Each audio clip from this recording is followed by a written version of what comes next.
Hi everybody, it's Agnes and we have got lovely Joe back. Hello Joe. Hey, how's it going? All good? Yes, I'm so happy to see you again. It's been a Yeah, little while since we've done a YouTube, so yeah. It an was a interview. Yeah, pre-lockdown before. Now it's a post-lockdown. We're yeah, back to post normal. lockdown. Yeah. Yeah, we did that one where we talked about About COVID and the stuff. COVID. So yeah, it's nice to be doing something Yeah, that you and I are both extremely passionate about, which is talking about mental diets. yeah, And I think you had said to me just when we got on here, just how many people struggle with, they do want to see results quite quickly with things. And yeah, the mental diet does take a bit of daily work. yeah, So, what do you think is helpful to help people improve their mental diet? yeah. Well, I mean, you're absolutely right. What we spoke about. I think a lot of people trip themselves up because they expect instant results, and a lot of it, you do see a lot of channels online, and instant manifestation. Especially with specific person X back, it's like getting in a day in 2 days, and Yeah. if I feel personally, and this is only through my own journey, if you've been living in a long mental state of not feeling good enough, it's ridiculously difficult, almost impossible to flip that to the polar opposite, which is being loved and wanted, secure, good enough, worthy, and so instantly. Yeah. And I think because of the initial mental state of not being good enough, there then comes a point when you try to change it, you expect validation from the outside like that. And for me, what I found, I mean, it doesn't happen that way. But the key, I feel, is just through persistence. Um, Neville says it all the time, about persisting and just sticking with that new diet. And over time, the old man, the old mental state, the old state of consciousness, whatever you want to call it, I feel it slowly shifts away. It doesn't just shift overnight. A Mm. lot of people may not want to hear that, unfortunately, but I feel that's how it is. I know for a fact myself, as I said, my own journey. I started through depression, anxiety, stress, and I got lost in those thought Mm. processes of starting from a breakup, not feeling good enough, being determined, but at the same time in a negative way, trying to get something back negatively from a Mm. negative state, but slowly having to unearth what the problem was at the root, and it wasn't any breakup. It was what caused it at the root, and the root was being insecure. And if I've been insecure for say 5 years, it's not going to take me 5 minutes to go from being insecure to secure. I can go through spells of being secure, but until that becomes natural, the default state's still insecurity. So it just takes practice. Yeah. Practice and persistence, I feel, is the key, and the best way is meditation. I think meditation is really important. I feel, because if we are focusing and we keep trying to affirm, I am secure, I'm secure, I'm secure, that can become tiresome. And if you say it so many times without feeling it, because it's so tiresome, I feel that people will, give up easily. Whereas in meditation, you can relax, you can block out, the current reality, and then you can channel the feeling of what security feels like. Yeah. People will say, I am secure, but they won't understand the true feeling of security Mm. because they're looking for it on the outside. You've got to go within and Yeah. really feel what security would feel like. Mm. Even if a contemplation of an image comes up which would show what security looks like, Mm-hmm. then you can then get to what security feels like. And you can only do that through meditation, I feel. Mm. But Can again, you it's through explain practice. to you, Mm-hmm. because yes, I'm loved, we know. I'm happy, we know. I'm sad, we know. But I'm secure. To you, how does that feel? I think a lot of it feels like, empowerment. Empowerment. It feels like knowing that I am my own person, and everything that happens in my reality is through me. So if it's through me, then I can't lay the blame with anyone else. And because of that, you know, I felt on my own journey again, that could have went one or two ways. It could have went to victim mentality, you know, feeling like I have no control over my state, or it went the other way, which was I have control over this. This is happening through me. And that, for me, gave me a feeling of security. I was like, I can't, you know, blame anything on the outside. So if it's coming from within, if everything that's happening in my reality is coming from within, then I am, in a way, secure in the knowledge of that. And that gives me my own personal power, and no one can take that power away from me. So that in itself, I feel, should bring security. But people, I think there's such a fine line between security and insecurity. It's such a fine line. And insecurity comes, you know, it's at the root cause of needing to be loved, needing to be wanted, needing to feel important. But the flip side of that is, if you know that you can create everything you want, and you can have, you know, everything you want, and everything happens through you, that gives me so much power. And from that, I'm like, I'm secure in that knowledge. I am secure with my day-to-day life, knowing that I don't need anything on the outside to validate it, you know. I know that I'm secure. And for me, there's just a knowingness, but it is such a fine line between security and insecurity. That's what I feel. I don't know what your take is on that, if you know, agree with that, or if there's anything for yourself, how you feel. If you were to say I'm secure, how does it feel to you? Yeah, it's good to actually think about what it really does feel like. For me, it feels just a feeling of calm, and a feeling of being grounded, and a feeling of being like my mind's really focused. Because when you've got anxiety or fear, your mind's jumping around, and you I don't know, you're doing all this kind of stuff. So yeah, feeling secure is a real feeling of feeling grounded and in the power of the here and now.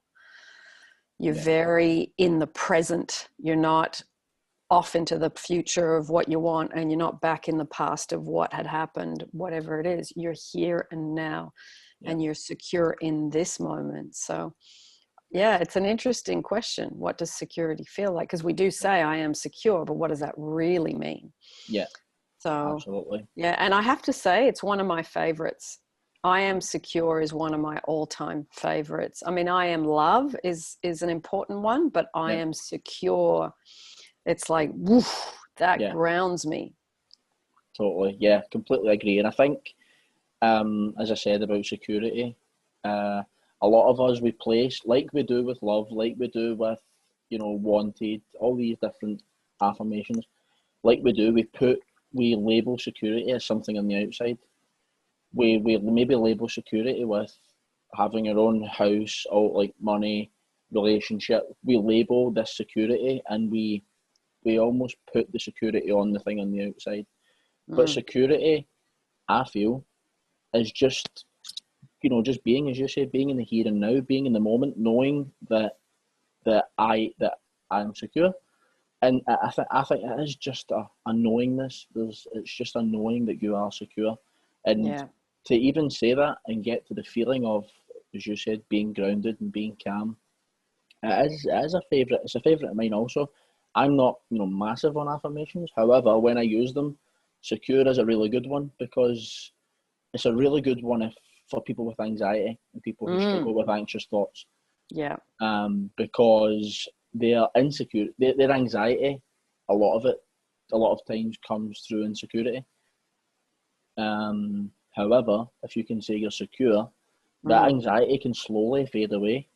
I know myself, through past experiences, my anxiety years ago was through the roof. I would start off with a thought, and I had no control over the thought at the time. I had no control over what was happening.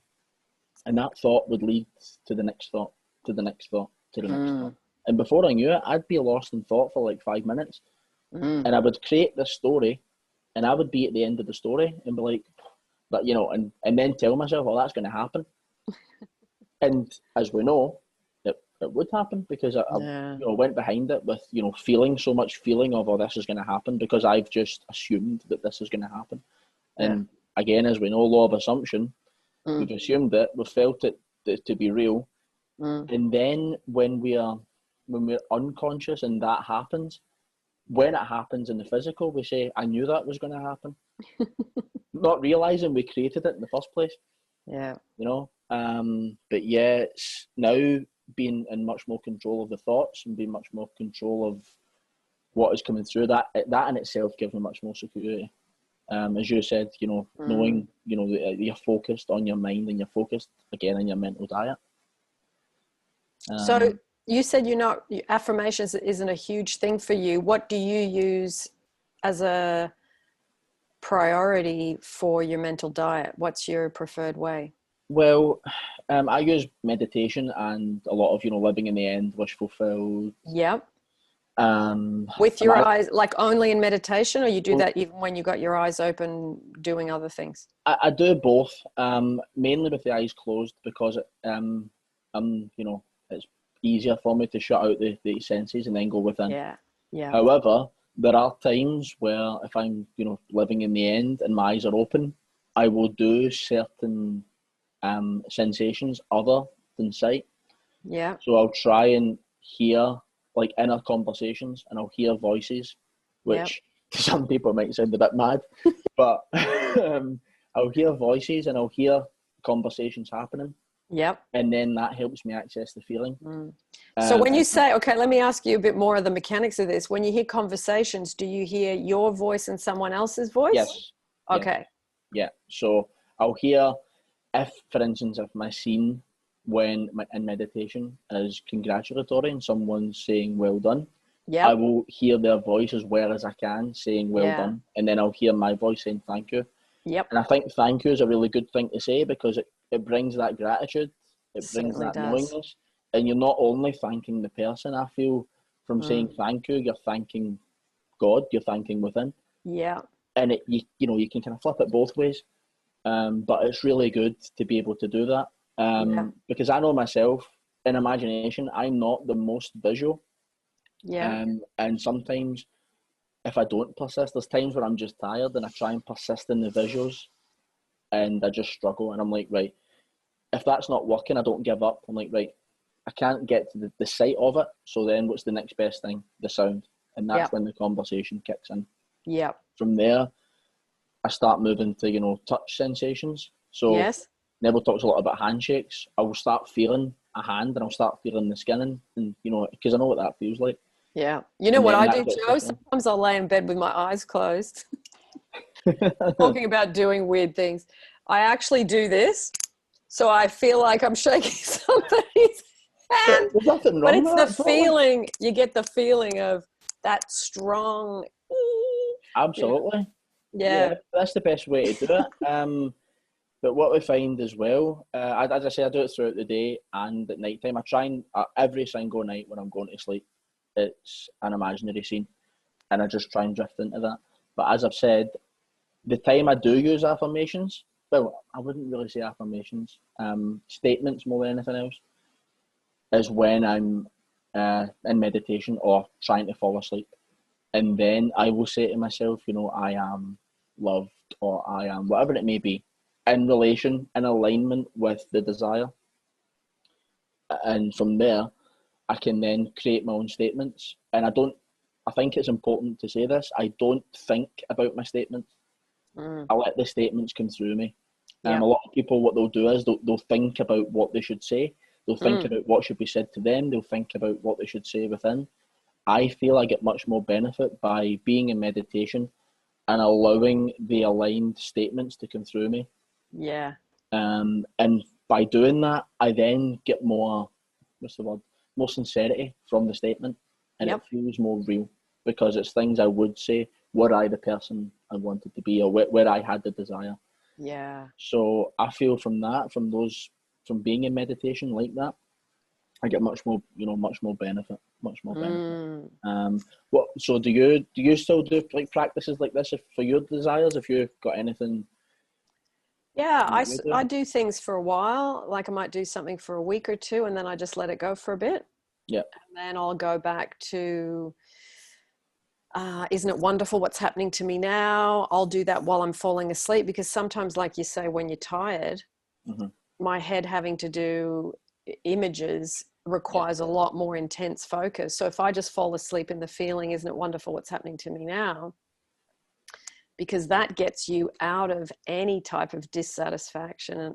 Yeah. And I'm seeing this a lot. It's like sometimes there's these reoccurring themes, like when I work with people or in the Q&As, or, you know, there's reoccurring themes. And at the moment, the thing I'm seeing is this dissatisfaction. Now, if you are in dissatisfaction and you're projecting that out, dissatisfaction is then going to get photocopied and brought back as you're not going to get what you want because you're not happy, you're not satisfied. So I'm really glad you brought up the word thank you, because I find if I go for my walk and I take my little counter, I will spend a good half an hour just saying the word thank you over and over and over, because it's simple.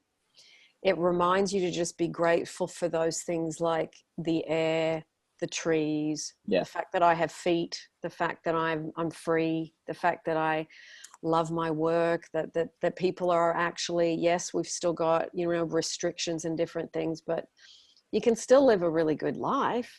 So it's really activating the gratitude with the word thank you. And I think that one thing alone, I think, has manifested a lot of things in my personal life. Just that one word, because you're changing dissatisfaction into gratitude. Yeah, absolutely. 100% agree with that. Gratitude is so, so important. Yeah. People, dissatisfaction as well. It's incredible. And they practice it, Joe. They practice it and get extremely good at dissatisfaction. And that's why they live the lives they live. And I know that because I did that for years. So, but it's like being just, let me be conscious. Even if you put an alarm on your phone and you say, today I'm going to practice getting out of dissatisfaction and getting into satisfaction. And you alarm yourself, you put that alarm on your phone and you remind yourself, because we do spend a lot of the day feeling dissatisfied. Yeah, it's exactly. Practiced, and we're experts at that. Yeah, 100%. Funny you say that about the phone, because what we're talking about with mental diets, I have a reminder and it goes off every day at 9 a.m. and it's just on the calendar and it says, observe your inner conversations. Yeah. It comes up on my phone every morning, and it's just a gentle reminder of be wary of what thoughts are going on in your head. Not necessarily trying to change them, because I think trying to change them creates resistance, and it creates so much pressure in trying to shift them, and it gives those thoughts too much attention. So when I say observe the thoughts, I can actually be in a space of seeing what thoughts are coming up. And if I can see them and understand and realize these thoughts for what they are, I can then, it becomes easier to change them. It becomes easier to consciously choose them instead of changing them. I would say consciously choosing them sounds better than changing them. Because if I'm observant and I'm conscious of my thoughts coming up, from that space, that shows that I am awareness and I am aware of my thoughts. That gives, as we talked about, security. It gives me a knowing that that these thoughts have no power over me. I choose the thoughts. So if a thought comes up, I just observe it. I'll say, well, where did that come from?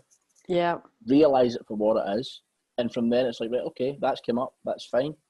I'm going to choose to think this now. I'm not going to change that thought, because if changing it, I feel creates, as I've said, resistance to the thought. And it gives more energy. It unintentionally gives more energy to that thought. Yeah. Whereas if I consciously choose another thought, a more aligned thought with a desire, that feels better. Instantly feels better. Yeah, to choose and that easier. Much easier. But changing, as I've said, creates resistance, and it creates unnecessary, unwanted energy towards the first thought.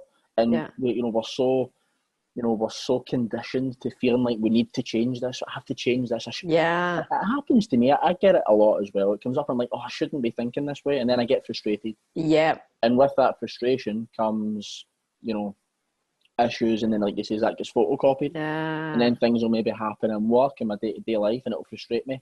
Yeah. And it's coming from a state of frustration. And it could have stemmed from trying to change a thought. It could have stemmed from trying to feeling that I shouldn't be thinking this way.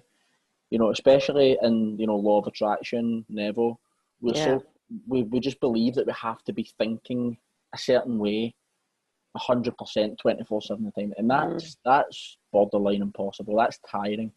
Very exhausting. Very exhausting. However, one thing I wanted to say regarding that, it came through me the other day. If we're trying to manifest, say, a relationship, and we think we need to be thinking this way 24/7 all the time, and then we'll get the thing. But because of that, again, that creates resistance to not when you have a bad thought or a bad day. And I attribute it to one thing. If we are in a certain job and we are having a bad day in work, it doesn't mean we're no longer employed. It just means we've had a bad day. If we're in a relationship or married, and we have a fight with the person, it doesn't mean you're no longer married. It's the same with having, poor negative thoughts. It's the exact same thing. Those can come up, but they can go just as quickly as they appear. And it doesn't mean that we're not going to get the thing. If we're aware of it and we don't put too much pressure to get rid of it, just notice it. Yeah. Then, as I've said, consciously choose the good thought. Yeah. We can almost have sympathy and see that thought for what it is instead of identifying with it. I hope that makes sense. It really makes sense, because I think that was one of the turning points in my meaningful work, attracting more money, and my relationships, because I was coming from the angle, and this fits in with what you're saying, of I've got a problem. How can I fix it? How can I find a solution? The thing is, that doesn't work because you're still focusing on the problem. You got to hop right away from that and go, okay, what would a solution feel like? And you fully put your attention on that. You got to hop out of that groove of problem fixing mode. Yes. It's not problem fixing mode. It's jumping away into a solution, which sounds almost the same, but it's worlds apart in terms of results. Yes, totally. Absolutely. And it is so important to not, because I think when we are, and this ties in a little bit with living in the end. So what people will do is they are perhaps trying to manifest a specific person or a job or whatever, and their imaginal scene at first will maybe be the job, like doing the job. But then if they feel after a week, maybe if that's not worked, they will then try and imagine an interview. And that's problem fixing mode, as you're talking about. That's trying to solve a problem. That's giving attention to the problem itself of not being employed. You need to see yourself, as you're saying, you need to feel the solution. See yourself from the place of already having the job, not how the job's going to come about. And it's happened to myself with certain things, if I've tried to manifest them, where I will think about how it's going to come about. So I'll try and manipulate the story, and I'll try and manipulate the bridge of incident by imagining the bridge of incident as opposed to imagining the end. And that's what it says. That's what Neville says. Go to the end. Just go to the very end. And as you're saying, take your focus away from the problem by feeling the solution, not feeling how the solution is going to come about. How am I going to get to there? It's how I am already there. And it's interesting as well. I deal with my own mentor every month or so, and he said something really fascinating, which when it comes to imagination, it came up and it felt so strong. He said it's quite fun to say. He'll say I've done this in a future life. And I'm like, it sounds crazy, but when you think about it, I'm like, Yeah. that's a really cool. It's almost like an affirmation, because Yeah. it gets the thought of, I've done this in a future life. How does that make sense? And then That you can go to the end. that's Like, like fusing the past and the future in one yeah, nut. That's yeah, profound. I love that. I've done this in a future life, and I'm like, because it gets because what happens is it channels the end through you.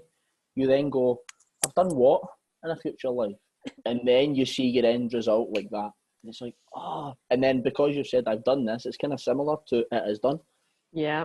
It's very similar to that. So Lovely. yeah, when he said that, I was like, I wrote it down. I've got it on a pad here. I wrote it down. I'm like, yeah, that's great.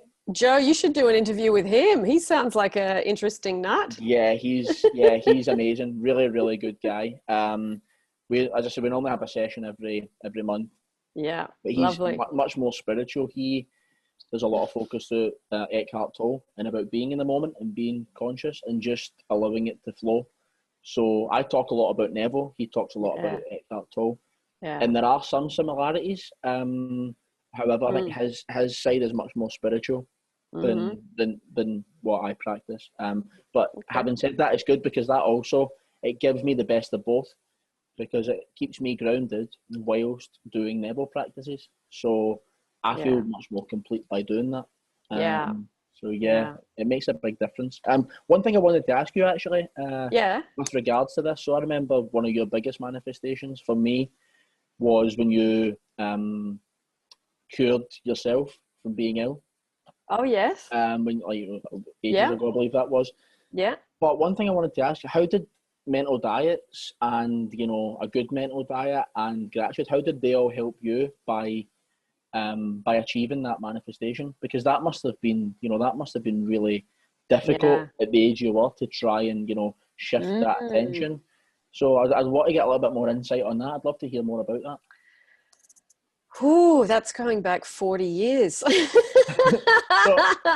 Sorry. Maybe not quite that many, but yeah, I think I'm just trying to think. I had no understanding of hardly anything at that point. Yeah. I was just, reacting to life and thinking life was doing stuff to me. So I think when I look back, I was quite an angry young person, and I was definitely festering and going over things in my head. And it was, I'll be honest, it was kind of an enjoyment. Yeah. To go over stuff that makes you angry, and you just wind yourself up more and you get some weird pleasure out of it. So I was doing that. And then when I got the information about the tumor, I thought, okay, whoa. And I had, obviously my mum had been listening to Louise Hay, so I went back and listened to that, and Louise Hay was obviously talking about self-love and working on them. Well, she was big on affirmations, so she worked on the mental diet without using the word mental diet. Yeah. So I really worked on, if I remember correctly, getting away from resentment, angry thinking, and working on I am healthy. And I think that's about as far as I went. I didn't go into it that deeply then, because I wasn't really, I was just doing it because I wanted to get rid of the tumor. I wasn't doing it because, I'm really into this and it's really interesting. In those days, this whole world wasn't even, part of my life. So it was the first step. It was the first toe in the water of getting into this type of information and work. So I worked on I am healthy, and I did my best to pull my attention away from resentments and things I was festering on, because I think I had a couple of resentments towards very specific people then. Yeah. And I would spend hours. I remember I'd be doing the dishes and I'd just be, really in resentful mode while I'm washing the dishes. How dare they do that? And why did they say this? And I'll get them back, because when you're angry, you want to get everybody back. Yeah. And I was just like a poisonous little munchkin, really. That's brilliant. It's interesting what you said about you're in that resentment and that angry mode and you find joy in it. One thing I always say is, and I feel this a lot, is that people you know, when you're so wrapped and lost in that state, people find comfort in discomfort. You know, they find, you know, they just become so comfortable in that state that it becomes so natural. But as we know, it's all being done unconsciously. So to shift to that, you know, it needs to start feeling how good it feels to not be, you know, resentful, how good it feels to actually, I mean, for me, forgiveness and empathy it's so huge. To be able to forgive anyone for anything, knowing that, as we say, everyone's you pushed out, knowing that it's came through me, my identification of a person is based on my belief of them. Yeah. So I can forgive them for anything because I've labelled them a certain way. If I'm seeing them a certain way, then that's how they will show up to me in my reality. So I can forgive them for anything because I've created them almost. I've created that version of them. That version of them is alive in my consciousness. Yeah. So to just feel into that for a moment and say, I can forgive. You know, I have empathy for you. I have empathy for how you're showing up because it's me that's creating it. That in itself brings, you know, empowerment, security as well. Yeah. And it just feels better. It just feels so much better than, as you're saying, you know, getting lost in that inner conversation, getting lost in those arguments in the mind. And then what will happen is, you know, you'll end up encountering that person. You'll have the same argument you've had. Yeah. And then, as I've said, you'll say, oh, I knew that was going to happen. So I find that really interesting. It's fascinating though as well how you just focused on, I am healthy, and that was it, and just felt. But at the same time, you dealt with other internal issues. Because what we think, I feel this is a journey. Everything, you know, we are consciousness having a human experience. Everything's a journey. Yeah. You know yourself, you've obviously been through a lot of certain things with, you know, specific people, you know, health, all these different things. And it's just debt, been a journey. Debt, all these different no job, feeling useless. but at the same time, to be, I mean, I don't know about you. If it was me in the same position, I would find it fascinating to reflect on that and be so grateful for all these things that have happened. Yeah. Because they have ascended me to a certain level where I can look at that with, you know, sympathy for myself and feel forgiveness from myself for experiencing them, but be grateful that they've happened. I know myself, I was living such an unconscious life until I had my personal trauma and breakup and stuff. Yep. And I can look back at that and go, had that not happened, I would be just repeating the same patterns, doing the same thing, having the same crazy thoughts, being insecure, and I wouldn't be at the state I'm in just now. So I can't have any grudges or any poor mental diets about that thing.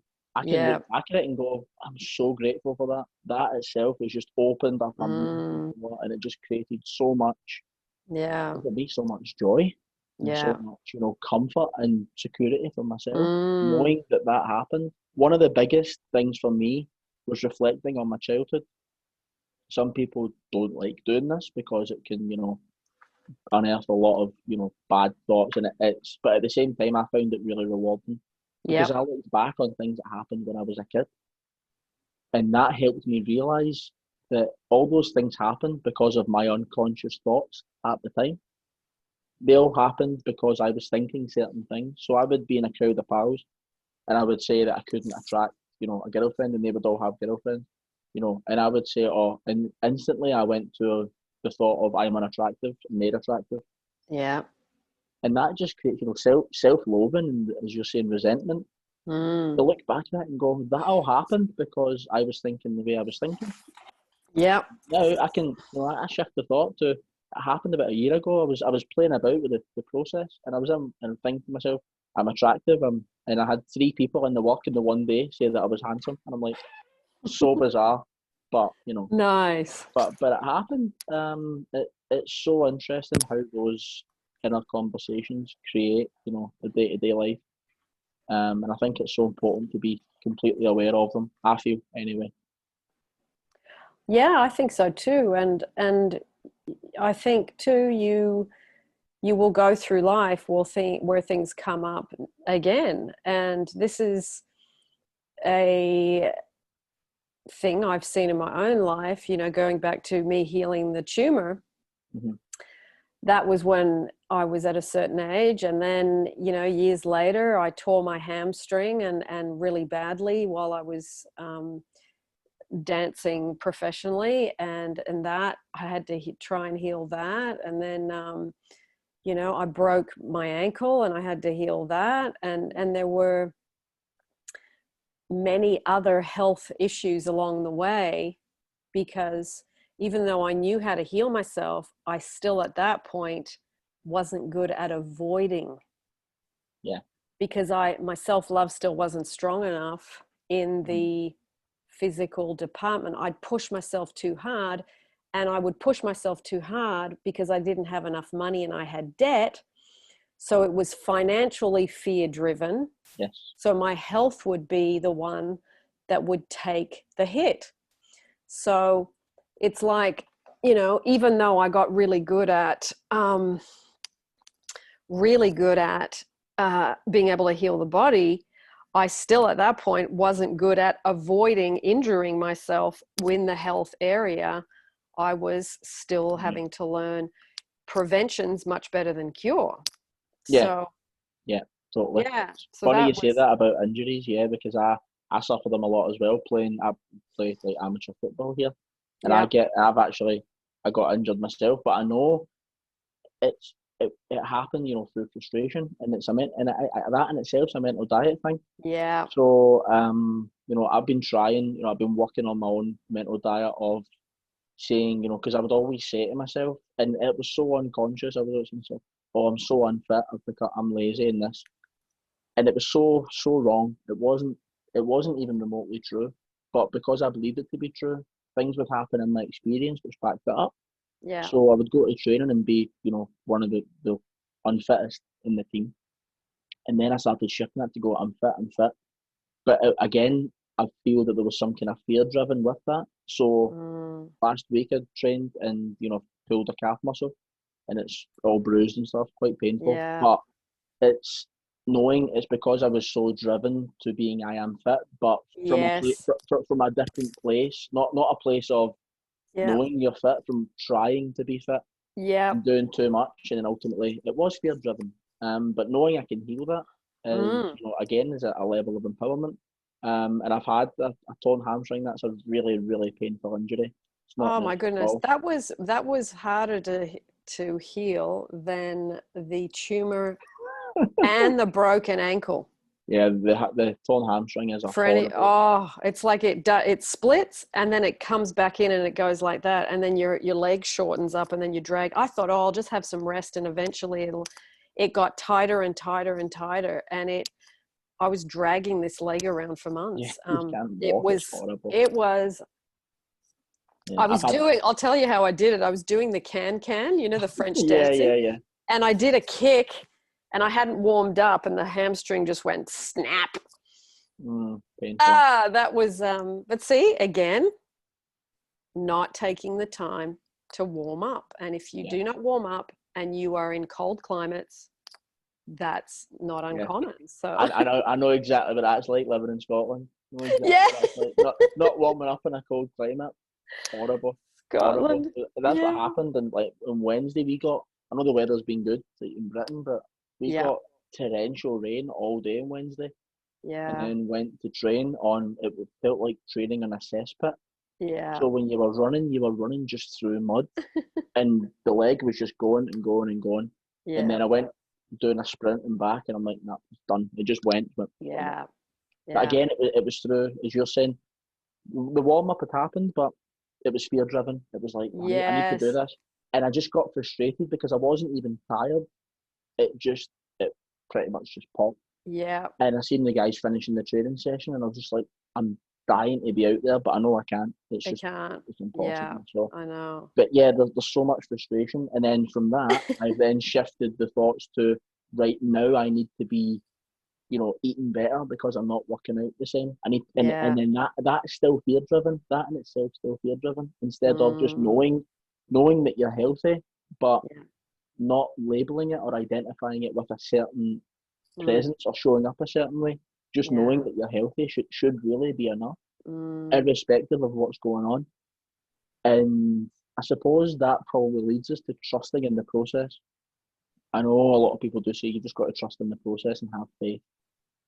A lot of time faith comes through results and seeing results. And I think, as we've said before, that's where people seem to trip themselves up. Yeah. Because they do all this work and then they don't see any results after maybe a day or a week. And then they lose it because that's not happened. The mind is kind of sneaked in the back door again and went, this doesn't work. And then that becomes your state. This doesn't work. Yeah. And ultimately, the root of any mental diet, I feel, is belief. Yeah. You need to have an inner knowingness / belief that it works. And belief, and I think everything that happens in our life is all governed by belief. So when we manifest anything, we know it's going to happen, or we know that it has happened. We believe it, and if we believe it, then we don't start looking for it because we just believe it's going to happen. And it's the same when you're doing it unconsciously. We've said before, if you have a bad mental diet and you're having arguments and something happens, you believed it was going to happen. If you go to the root of that, you believed it was going to happen. And then you will say, I knew that was going to happen. Yeah. And it's the same with any manifestation. Anything I've manifested. For instance, I was in Germany before lockdown for a football match. And we booked it up, I think it was October. We booked to go. And we had to get tickets for the away end. And I've got a lot of contacts for the team we were going to see. And I said, I need 5 tickets. And I asked about 5 different people. And they all told me, you know, oh, this is a really hard game. You're not going to get tickets. It's going to be really difficult. But I didn't budge. I didn't shift my belief. I just knew. Like, when the thought came up, I was like, no, I'll get tickets for this. I've got tickets. It's fine. Got tickets. No problem. But the belief, I was just shown from everyone on the outside, this is hard. Their belief was, this is hard to get tickets. You're not going to get tickets for this, blah, blah, blah. Then it came to, so the game was in February, came to January, and I'd been told by 5 different people we couldn't get you tickets. I'm like, right, okay. But I didn't waver. I just had so much faith that I had tickets for the game. And I went on to I was in work one day, and I was in the unconscious state at the time. So briefly, I looked for alternative matches near the area to go and get tickets for that. And then I stopped myself. I was like, no, what am I doing? Yeah. I've got tickets for the other game. And in that space, on the same website, I went, and it was a third-party seller. I had 5 tickets in the away end at face value for the game, and I just bought them, done. And I was like, right place, right time. Right place, right time, exactly. And I'd looked on the same website 2 months ago, and that when I was in the fear, a sort of brief fear state of not having tickets, and in the same area, same website, for 1 ticket it was like €200. Wow. And then I checked back just through chance. Fantastic. Same game, 5 tickets all together. Me and my mates went, no problem at all. Beautiful. So that, for me, was just an inner belief, an inner knowing that I had tickets.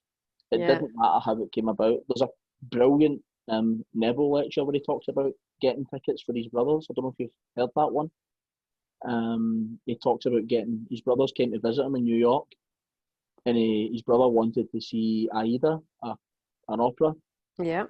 And it was he was told everywhere, sold out, you can't get tickets for it. And he imagined they had the tickets.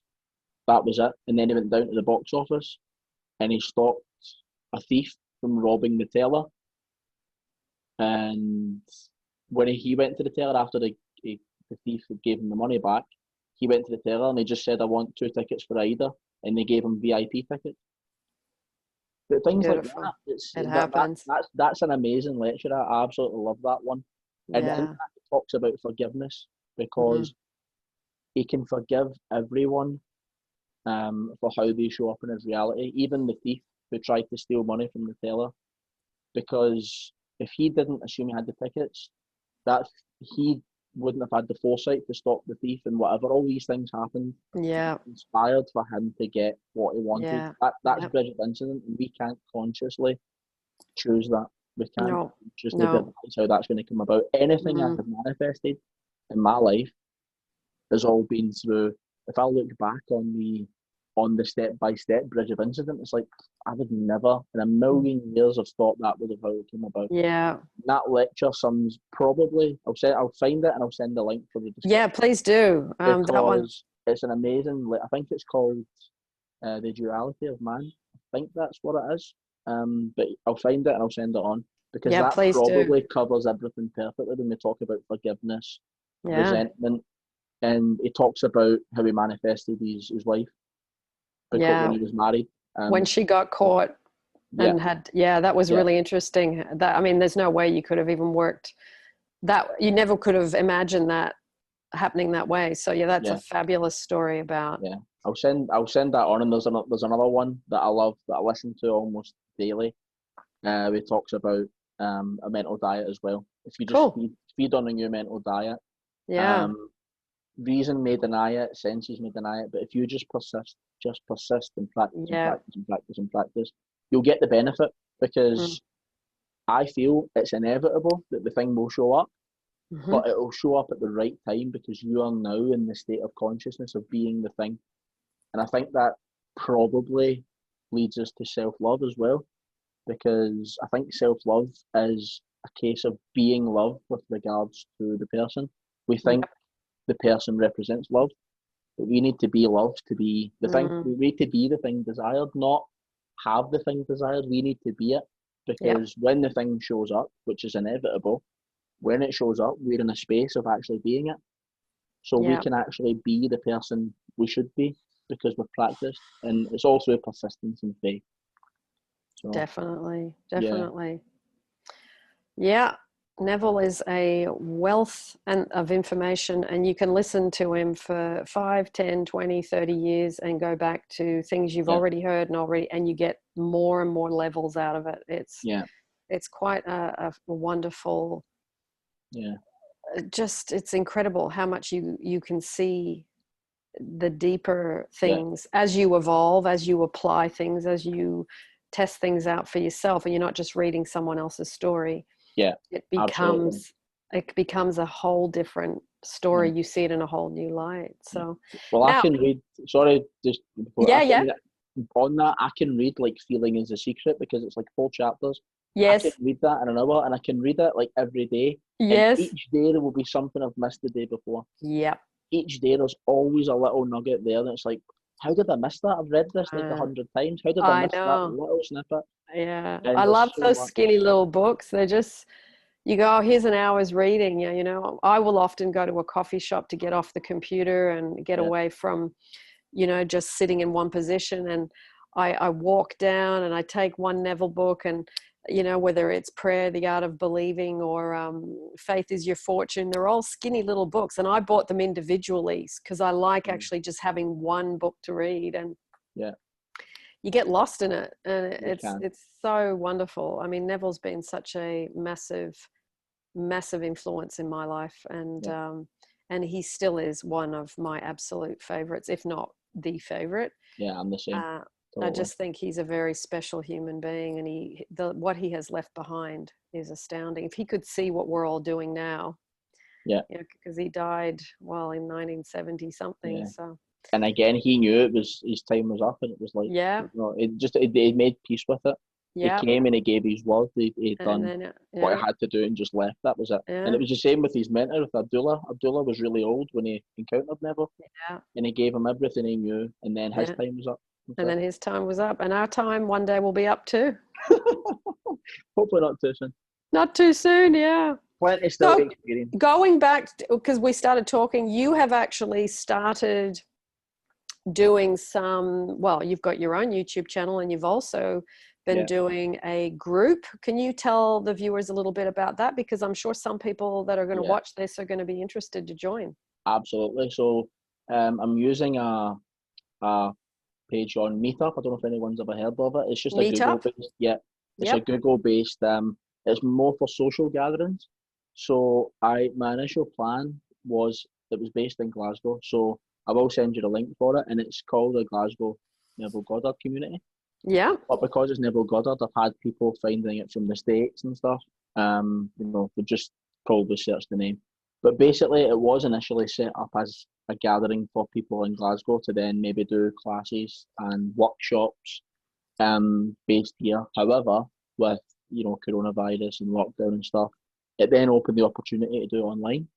Yeah. So now I've done a couple of classes. I'm doing another one on Thursday, and it's welcome to everyone. If they use Meetup to join, join the classes. It'll be through Zoom. But yeah, it's been a really good network of people to come in, and some people, whether you know anything about Neville or nothing, or you're a novice or an expert, it's just a really good group of people to come in. We have a bit of a conscious conversation. So the first one I did was like an imagination workshop. Yeah. On how to really get into the feeling place and understanding how that creates.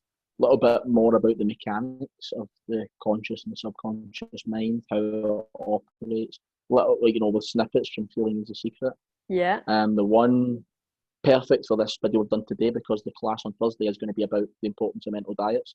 Lovely. And it's just going to be talking about little snippets of, what a good mental diet represents in alignment with a desire. So understanding, really knowing what your desire is, and then allowing the thoughts to come up, allowing the aligned thoughts to come up in alignment, with a desire, as opposed to maybe, having to pick them, just letting them flow, but knowing that it's so important to keep that mental diet in check. So yeah, it's just up and running just now. There's only about 30 odd members, but even still, it's welcome to everyone to join. And it's going to be predominantly online stuff. Whenever there's no charge for it. I'm doing it purely because I want to do it.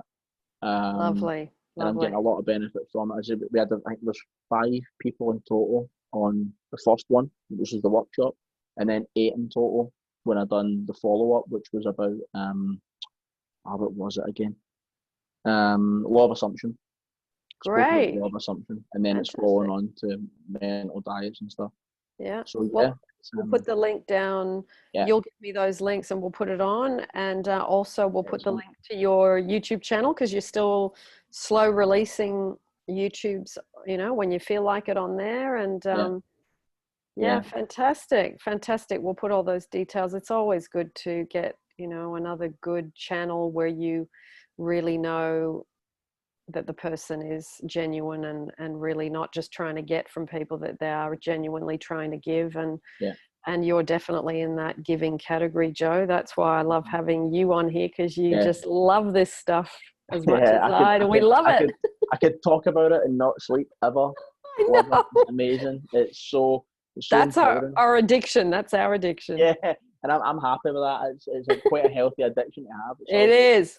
There's a lot worse, isn't there? Oh yeah, here. Beautiful. No, I mean, I love coming on, love getting to chat about this stuff. And as I've said to you several times, I kind of see you as some form of mentor, because when I came to you, it was in that very low state, that very anxious, getting state, that insecurity.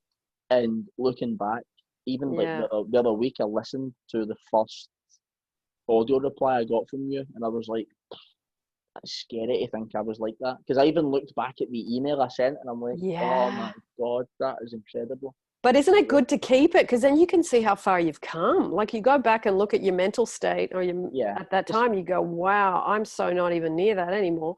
Oh yeah. Such a good boost for the work you've done. It's the same with me. Like when I was, it would have been 8 years ago, when I graduated from university, I was 20 stone in weight. Yeah. I was massive. And sometimes, like, in that old state, I would look back on my graduation photo when I lost a lot of weight, and I would look back on it with so much hate. I was like, I can't, like, annoyed that I was in that state before. Yeah. But now, I can look back at it and go, wow, I was like that. Yeah. And now I'm like this. And now I'm like this. It's such growth. It's such empowerment as well, to go, man, I was massive. I mean, I think, to be fair, I think then, like, I had hair. So Swings and roundabouts. Yeah. Well, hey, I know that you can definitely, you know, use your imagination for anything. So that's Yeah. another area. Working I've got on the it. opposite problem, Joe. I always end up with this little head and too much hair. So you and I have got the You know opposite what? problem.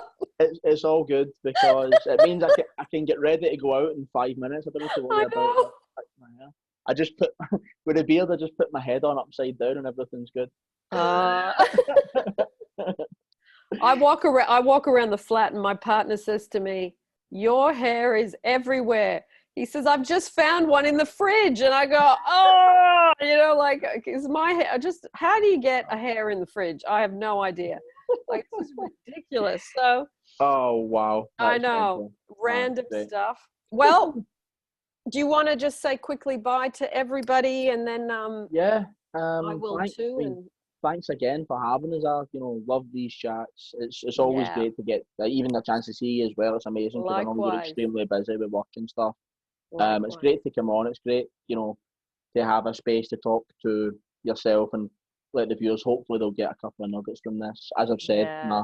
I'll send you a link to my channel, Yep. email, the meetup, all these Yep. different things. And those lectures that I mentioned as well, I'll send you the links to them on because Fantastic. they're amazing. Really, really good snippets there. Yeah. And yeah, it's amazing. And as I said, I'll send an email on. I'm doing my own thing in terms of, you know, teaching this stuff and Mm, hoping people get benefit from it. Just passing it on, just paying it forward, as we've said. beautiful. And it's been great. It's absolutely great, and it's great to have, as I've said, this space. So thank Thank you, you. and thanks, and hope everyone enjoys it. Thank you, Joe, in Scotland today, and Agnes in London, England today. And we will put the links down below to everything.